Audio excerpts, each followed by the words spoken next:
Next chapter पे आते हैं। ये दोनों चैप्टर बहुत आसान है तो बहुत जल्दी जल्दी करते हैं, ठीक है।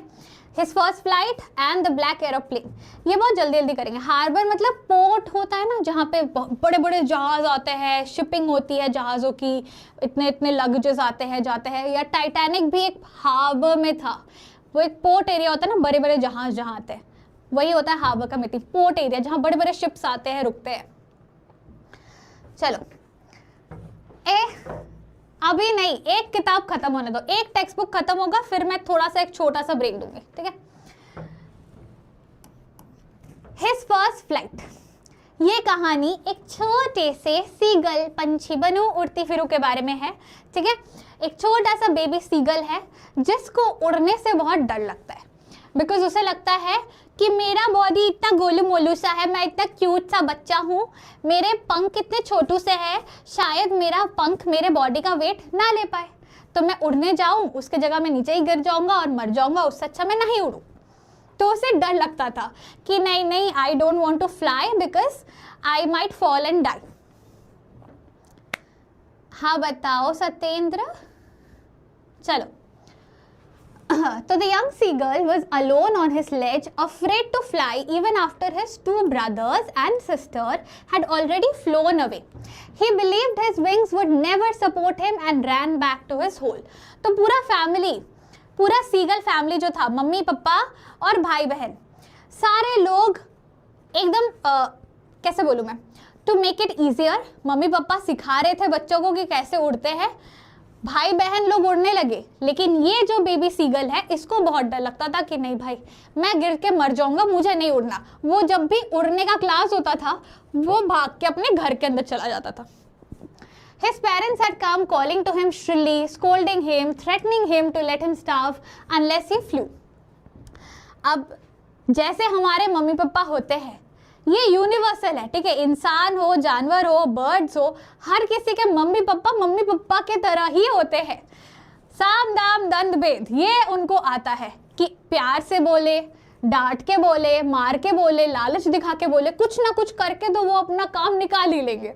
यहाँ भी यंग सीगल के साथ यही होता है। पापा मम्मी आते हैं, डांटते हैं, कितने निकम्मे हो तुम, उड़ नहीं पा रहे हो, देखो अपने भाई बहनों को कैसे उड़ गए, तुमसे ना हो पा रहा, तुम में क्या कमी है। पहले प्यार से समझाए, फिर चिल्लाए, फिर डांट लगाया और अब धमकाने लगे, मत उड़ो भाई, तुम, हम सब जा रहे हैं, तुम यहाँ अकेले रहोगे, बिना खाना बिना पानी अकेले पड़ो, भूख के मारे मर जाओ तुम, देखते हैं तुम्हारा उड़ने का डर ज्यादा है या भूख से मरने का डर ज्यादा है, रहो तुम। उसको छोड़ के आइसोलेट करके ये लोग चले जाते हैं on the opposite cliff, as an on the opposite side of the plateau. 24 hours no one came near him. During this time he watched his parents teaching his siblings the art of flight, including skimming waves and diving for fish. The entire family taunted him with his cowardice. अब क्या हुआ, सारे लोग इस side के platform से उड़ के उस साइड में चले गए एंड 24 घंटे मतलब एक पूरे दिन कोई नहीं आया इस बेबी सीगल के पास कि भाई तू रह, तुझसे उड़ा नहीं जा रहा है तो क्या बर्ड बनेगा रे, तू रह। ये लोग चले गए एंड द होल डे ये अपने फैमिली को देख रहा था कि पापा अपने भाई बहनों को सिखा रहे हैं कि कैसे अपना विंग साफ करे, कैसे डाइव करे, कैसे पानी के पास जाके कैसे वुश से मछली लेके बाहर आ जाए। तो ये सारी चीज़ें सिखा रहे थे पापा मम्मी में उनके भाई बहनों को। एंड ही स्टेड देयर, अपने घर के वो जो घोंसला है ना, घोंसले में रहा 24 घंटे बिना खाना बिना पानी, बिना किसी के अटेंडेंस के। एंड आफ्टर अ वाइल अब उसे धीरे धीरे भूख लगने लगी कि भाई मैं कितने देर बिना खाने का रहूं। और एक टाइम होता है ना जब आप धीरे धीरे हैंग्री होने लगते हो कि भूख भी लग रही है, गुस्सा भी आ रहा है कि खाना नहीं दे रहा है, मुझे उड़ना नहीं आता तो मैं खुद खाना भी नहीं ले सकता, क्या करूं मैं। तो धीरे धीरे baby seagull becomes hungry. So driven by hunger, he pretended to fall asleep on the brick of the ledge to attract attention, but only his mother took notice. तो ये नाटक करने लगा, ऐसे आ रहा था, आते आते लेज के एंड की तरफ आके ऐसे गिर गया कि हाय मैं बेहोश हो गया, इतना धूप बिना खाए, अपने बच्चे का थोड़ा तो ध्यान रखो। बट कोई नहीं आया वहाँ पे। मम्मी ने देखा कि नाटक कर रहा है बट कोई आया नहीं। अब मम्मी ने अपनाया लालच वाला पैतरा। This mother standing on the hump tore a piece of fish and the sight of the food maddened him. लालच, आह लप लप पीछे पड़ गया छोरा. So she flew towards him with a piece of fish but stopped just opposite him within reach of his beak. Maddened by hunger, the young seagull dived at the fish, falling outwards and downwards. तो mummy ने अब लालच का पैतरा अपनाया, मछली लिया और जिस तरीके से बेबी सीगल को मछली काट के खाने का आदत है ना, उसी तरीके से मछली को काट के उसका थोड़ा फ्लैश लेके एकदम यहाँ पे बेबी सीगल है तो उड़ते हुए यहाँ तक आई, बट यहीं तक आई, इसके आगे नहीं जा रही थी. And the baby seagull was like भूख लगी है, खाना दो. तो इसके आगे जाएगा तो नीचे गिरेगा, बट मम्मी यही है. तो ऐसे आते आते अब भूख से पागल हो गया था ना, वो फ्लाई करने की कोशिश किया कि मम्मी के मुंह से खाना तो ले लूं. कूदा और कूद के नीचे गिरने लगा. ये जो लेज था, लेज से नीचे गिरने लगा. A brief moment of terror was followed by the feeling of his wings spreading outwards and the wind rushing against him. जैसे ही नीचे जा रहा तो उसे लगा भाई मैं मर गया, अब क्या होगा. बट वेरी सून ही रियलाइज बर्ड है तो नेचुरल इंस्टिंक्ट है कि जब गिर रहा है या कोई सोर कर रहा है तो विंग्स फ्लाई हो ही जाएगा. सडनली ही स्टार्टेड नोटिसिंग कि मैं डूब नहीं रहा हूँ, मैं पानी में गिर के डूब नहीं रहा हूँ. I am flying. थोड़ा सा गस्ट ऑफ विंड उसके पूरे बॉडी में ऐसे फील होने लगा, थोड़ा सा चक्कर खा रहा हूँ ऐसा वाला फीलिंग भी आया. बट सून ही रियलाइज कि नहीं, मैं उड़ सकता हूँ माँ, मेरी शक्तियाँ काम आ रही है, मैं उड़ सकता हूँ. तो धीरे धीरे ही started flapping his wings and trying to fly up and up and up. He found he was soaring, no longer falling headlong, and soared upwards after flapping his wings. His family, including his parents, brothers, sister, flew around him, screaming and celebrating. He landed on the green sea, but sank initially. However, he soon found himself floating. His family screamed, praising him and offering him scraps of dogfish, marking his first flight. तो पहली उड़ान कुछ इस तरह हुई कि वो गिरते गिरते रियलाइज किया कि नहीं मैं उड़ सकता हूँ. And then he started flying around, गा का कॉल, वो वाला कोट है ना, they were celebrating, सब सारा पूरा फैमिली उनके आजू बाजू आके फ्लाई करने लगा. एंड फाइनली they decided कि इस पहले उड़ान को सेलिब्रेट करने के लिए मछली खाया जाए. तो पूरा फैमिली मिलके पानी के पास जा रहा था मछली खाने. इसको लगा पानी में गया तो मैं डूब गया तो, but as soon as he landed on the water he saw अच्छा मेरा बॉडी फ्लोट कर रहा है, I will not sink into the water. खुशी से उसने भी मछली लिया and the entire family celebrated it. Classic way, कुछ भी हो जाए सेलिब्रेट करने के लिए खाना खा लो बस. सही है ना. ऐसे ही कहानी खत्म हो गई. First flight. ब्लैक एरोप्लेन पे चलेंगे. क्लियर है, सीगल बंगाली है मछली खा रहे तो बंगाली है, ये क्या बात हुआ भाई.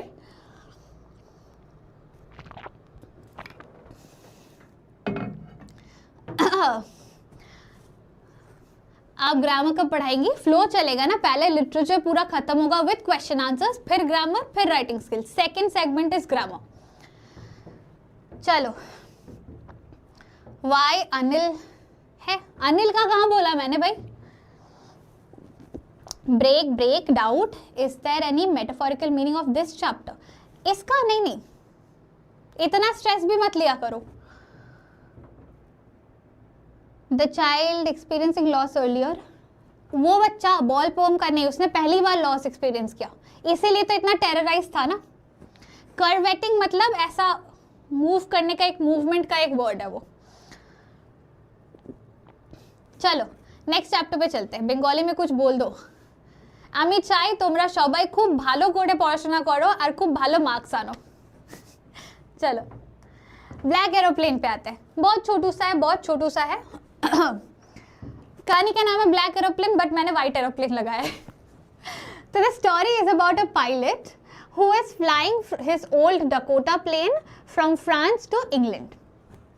ठीक है, कहानी हमारे पायलट की है जो अपने खुद के ओल्ड डकोटा को फ्लाई करके जाना चाहते हैं अपने फैमिली के पास. मतलब अच्छा, उस बंगाली फ्रेज का मतलब, उसका मतलब ये था कि मैं चाहती हूँ आप सब बहुत अच्छे से मार्क्स लाओ, बहुत अच्छा स्कोर करो, अच्छा पढ़ाई करके, and make me proud because I know मेरे रॉक स्टार्स की क्या कैपेबिलिटी है, ठीक है। So I want you all to make me proud.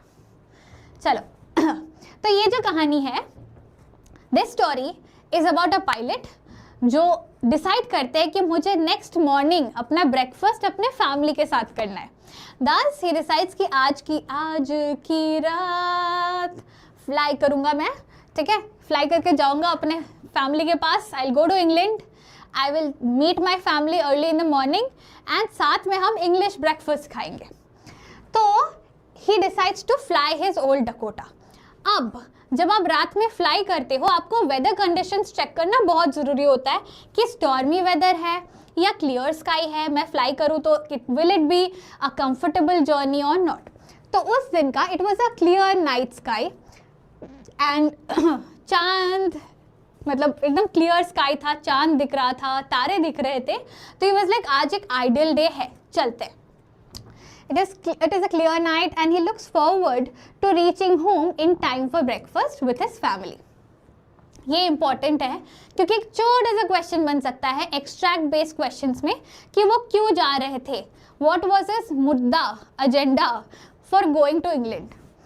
Soon he encounters dark storm clouds with limited fuel and no other route. He takes a risky decision to fly into the storm. अब देखो, एकदम clear sky enjoy करते हुए जा रहे थे, नीचे Paris था, क्रॉस करते हुए जा रहे थे। He was enjoying the entire clear sky, starry sky view, when suddenly बहुत ज़्यादा किलोमीटर आने के बाद उनको दिख रहा है कि सामने तूफानी क्लाउड्स है, मतलब एकदम थंडर स्टॉर्म, तूफान वाले क्लाउड्स। अब द दिक्कत वॉज इनके प्लेन में ज़्यादा फ्यूल नहीं था।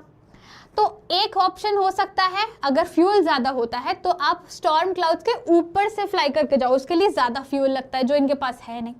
दूसरा ऑप्शन है कि इसके अंदर से जाओ, बट उसमें रिस्क है कि अगर टर्ब्यूलेंस हो गया, दिक्कत हो गई, मैल फंक्शन हो गया, स्टॉर्म की वजह से प्लेन में कुछ हो गया तो क्या होगा। बट ही डिसाइडेड आज कुछ तूफानी करते हैं, आज स्टॉर्म के थ्रू जाएंगे, तूफान के अंदर से निकलेंगे। चलो फ्यूल कम है, मैं ऊपर से नहीं जा सकता, तो तूफान के अंदर से चलते। He enters the storm clouds. जैसे ही वो एंटर करते हैं सब फुस हो जाता है, लिटरली सब फुस हो जाता है। क्यों? क्योंकि एरोप्लेन के अंदर के जितने भी इंस्ट्रूमेंट्स थे ना, सब काम करना बंद हो जाता है, रेडियो कनेक्शन चला जाता है एंड ही इज कंफ्यूज्ड कि भाई अब मैं कैसे निकलूँ इससे।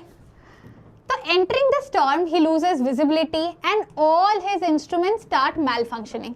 रेडियो, कंपास एंड मतलब बाकी जितने भी अंदर के मशीनरीज थे ना, सब काम करना बंद हो गया था। There was no ways and no means to understand कि इस तूफान से मैं निकलूँ कैसे, क्योंकि फ्यूल भी लिमिटेड है। पता चला फ्यूल खत्म हो गया, प्लेन ऐसे धड़ाम से नीचे जाके क्रैश हो गया, अब क्या होगा मेरा, भगवान बचाओ मुझे। Just when he feels completely lost and helpless, he sees another black aeroplane flying near him. अब मिस्टीरियस बात ये था कि एक तो वो तूफान के अंदर है और एक टाइम के बाद इनको लग गया था भाई अब शायद मैं बच ही नहीं पाऊंगा, कल सुबह मेरी मॉर्निंग के ब्रेकफास्ट तो छोड़ो, मैं देख ही नहीं पाऊंगा कल का सुबह, मर ना जाओ मैं फ्यूल खत्म होने से, बिकॉज बहुत कम फ्यूल बचा था, 15 मिनट तक एक्स्ट्रा और वो फ्लाई कर सकते थे, इतना था। When suddenly वो देखते हैं उसी तूफान में एक और एरोप्लेन है जो काला रंग का है एंड उसमें कोई लाइट्स नहीं है। जनरली जब एरोप्लेन्स फ्लाई करते हैं उनके अंदर कुछ इंडिकेटर लाइट्स होते हैं एंड ऑल, बट उस काले एरोप्लेन में कोई लाइट नहीं था। एंड मिस्टीरियस बात ये था, एक तो वो पूरा काला है, कोई लाइट नहीं है, अंदर का पायलट क्या कह रहा है, तूफान के अंदर इसको वो भी दिख रहा है कि उस काले एरोप्लेन का पायलट इसे बुला रहा है, आ जाओ मुझे फॉलो करो, आ जाओ। He could see it clearly तूफान के अंदर। तो the pilot of the mysterious plane gestures for him to follow.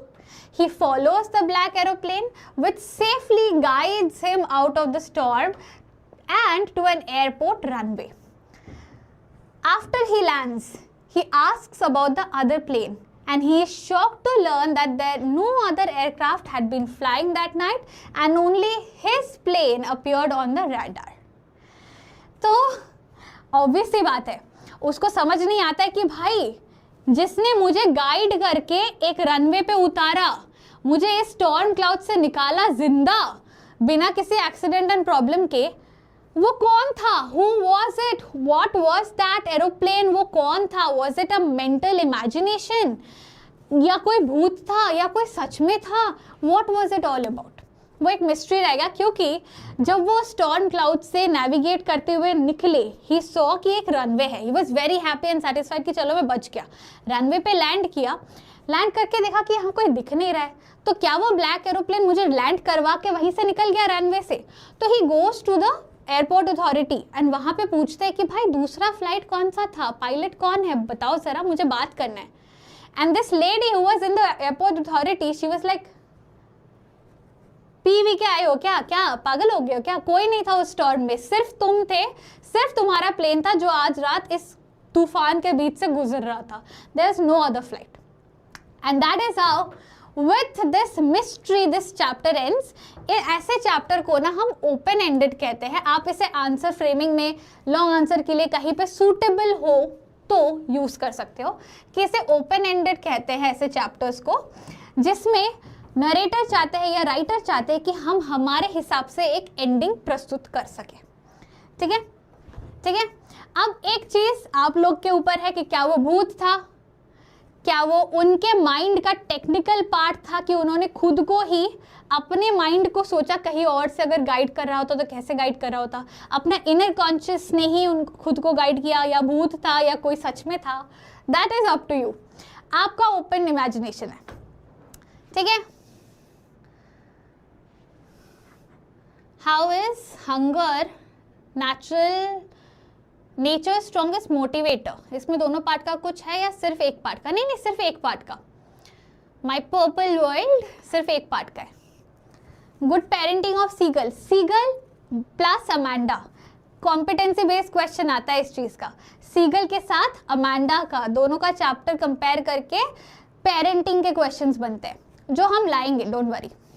अभी बहुत क्वेश्चंस है.